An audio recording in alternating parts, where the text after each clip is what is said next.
En moins de 72 heures, votre robinet pourrait ne plus rien donner. Pas dans un désert, pas dans un pays lointain. Ici, chez vous, dans votre cuisine, dans votre salle de bain, dans votre immeuble. Et le plus inquiétant, ce ne serait pas seulement le manque d'eau, ce serait tout ce que l'on découvre quand elle disparaît. Car l'eau n'est pas juste ce que l'on boit, c'est ce qui lave, ce qui cuisine, ce qui nettoie, ce qui soigne, ce qui refroidit, ce qui transporte parfois, ce qui fait fonctionner des milliers de gestes invisibles. Un simple verre, une douche rapide, une machine à laver, des toilettes qui se vident, un café du matin, des mains qu'on rince sans y penser. L'eau est partout, tellement partout, qu'on oublie qu'elle peut manquer. Au début, personne n'y croit vraiment. Quelques messages circulent, restrictions locales, niveau des nappes inquiétant, canicule prolongée, usine de traitement en panne, réseau endommagé, pollution accidentelle. Mais pour beaucoup, cela reste une information parmi d'autres. Un titre qu'on lit vite, puis on passe à autre chose. Puis viennent les premiers signes.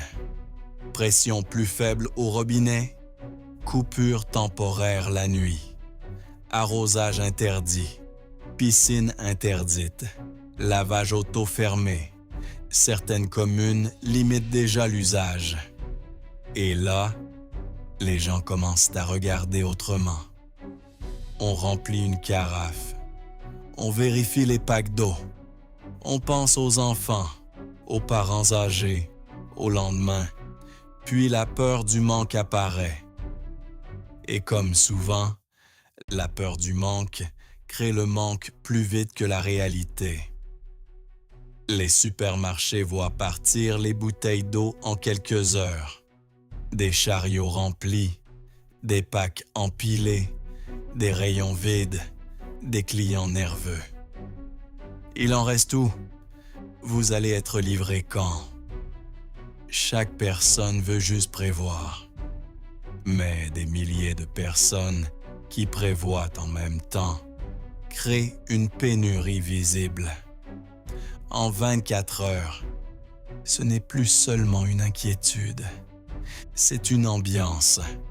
Les réseaux sociaux s'enflamment. Photos de rayons vides, vidéos de robinets coupés, rumeurs amplifiées, conseils contradictoires, fausses alertes, vraies coupures. Personne ne sait exactement quoi croire. Et quand l'incertitude grandit, les comportements changent. On écourte les douches. On reporte une lessive. On garde l'eau de cuisson. On remplit tout ce qui peut contenir quelque chose. Bouteilles, seaux, bassines, jerrycans propres, baignoires parfois. Puis on découvre un détail oublié. Sans eau, la maison change immédiatement. Les toilettes deviennent un problème. La vaisselle s'accumule. Le linge attend. Les odeurs restent. Le ménage ralentit. Les gestes simples deviennent des calculs. Est-ce que j'utilise 2 litres maintenant? Ou je les garde pour ce soir? Et ce calcul épuise vite. Car manquer d'eau, ce n'est pas seulement manquer d'un produit, c'est manquer de confort, puis d'hygiène, puis de calme. Dans les immeubles, la tension monte plus vite. Quand tout le monde dépend du même réseau, chaque coupure est collective. On se croise dans l'escalier avec des bouteilles. On échange des infos. On s'agace parfois. On aide parfois aussi. Certains partagent, d'autres gardent tout. Comme dans chaque crise, Le meilleur et le pire apparaissent ensemble. Dans les campagnes, le problème peut être différent. On a parfois de l'espace, mais moins de solutions proches, une source douteuse, un puits insuffisant, des kilomètres à faire pour trouver un point de distribution. Et quand il fait 35 degrés, chaque trajet pèse davantage. Puis viennent les conséquences invisibles. Les restaurants réduisent leur activité. Les cafés ferment plus tôt. Certaines entreprises stoppent temporairement. Les chantiers ralentissent. Les écoles s'adaptent. Les salles de sport ferment les douches. Les hôpitaux priorisent certaines consommations. Car dans un monde moderne, l'eau circule partout sans qu'on la voie. Quand elle manque, tout le reste découvre sa dépendance. Même ceux qui pensent ne pas être concernés. Car l'eau est dans les aliments produits, dans le nettoyage des lieux publics, dans la fabrication, dans les soins, dans les transports parfois, dans la simple normalité. Et quand la normalité se fissure, la fatigue arrive vite. Le deuxième jour, les gens dorment moins bien. Ils vérifient le robinet dès le réveil. Encore rien. Ou juste un filet. Ils comptent les bouteilles restantes. Ils changent leurs plans. Annulent des visites. Reportent des sorties. Cherchent des informations fiables. Et souvent, n'en trouvent pas assez. Alors chacun improvise. Certains partent chez des proches. D'autres réservent un hôtel. D'autres encore attendent, parce qu'ils n'ont pas le choix. Le troisième jour, ce n'est plus la surprise, c'est l'usure. Les enfants comprennent qu'il y a un problème. Les adultes essaient de rester calmes. Mais tout prend plus de temps. Tout demande de l'énergie, se laver, manger, nettoyer, organiser, rassurer, tenir. Et c'est là que beaucoup réalisent quelque chose. Nous ne manquons pas seulement d'eau, nous manquons de marge. Nos vies fonctionnent au jour le jour, avec des habitudes fluides, des ressources disponibles immédiatement. Dès qu'un élément disparaît, le système personnel vacille vite.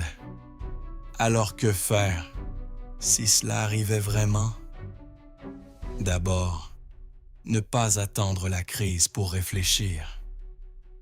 Avoir quelques réserves simples, de l'eau potable, des contenants propres, quelques solutions d'hygiène, des lingettes, du savon, une lampe, des aliments faciles à préparer. Ensuite, réduire le gaspillage en temps normal, car la préparation la plus intelligente commence avant l'urgence. Puis, il y a une autre leçon, plus profonde. L'eau nous rappelle une vérité simple. Ce qui est essentiel est souvent ce que l'on remarque le moins.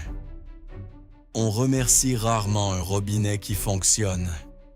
On célèbre rarement une douche chaude. On pense rarement aux réseaux souterrains, aux techniciens, aux stations de traitement, aux infrastructures invisibles, jusqu'au jour où cela s'arrête. Alors imagine, demain matin, tu ouvres le robinet, rien. Tu regardes ton téléphone, des alertes partout, rupture d'eau dans plusieurs villes, supermarché pris d'assaut, distribution limitée, retour à la normale inconnue. Tu regardes autour de toi, il reste quelques bouteilles, une demi-machine de linge sale, des toilettes utilisées, une journée entière devant toi. Et toi, tu fais quoi en premier? Tu cours acheter, tu économises, tu aides un proche, tu pars ailleurs, tu attends, car dans une crise, les premières décisions comptent souvent plus que les grandes théories. Et elles se prennent fatiguées, stressées, sans recul. C'est pour cela que ces scénarios comptent. Pas pour faire peur, mais pour montrer ce qui tient vraiment notre quotidien. Le calme, l'organisation, la solidarité, la prévoyance et la capacité à penser quand les autres paniquent. Peut-être que cette pénurie n'arrivera jamais chez toi. Peut-être demain ailleurs. Mais une chose est certaine, le confort moderne semble solide. En réalité, il est fragile. Il fonctionne tant que tout circule. L'eau, l'énergie, l'information, les livraisons, les soins. Le jour où un seul flux s'arrête, tout le reste ralentit. Alors pose-toi cette question. Si pendant 3 jours, il n'y avait plus d'eau chez toi, à quel point ta vie changerait-elle? Énormément? Un peu? Totalement? La réponse dit déjà quelque chose de précieux. Quand tout bascule, qui survit?